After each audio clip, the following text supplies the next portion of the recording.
How to fix CapCut no internet problem.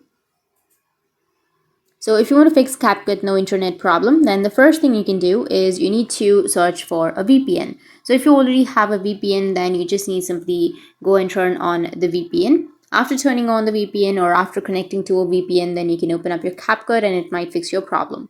But if that doesn't fix your problem, then the next solution is you need to tap and hold on to your CapCut, go with the app info.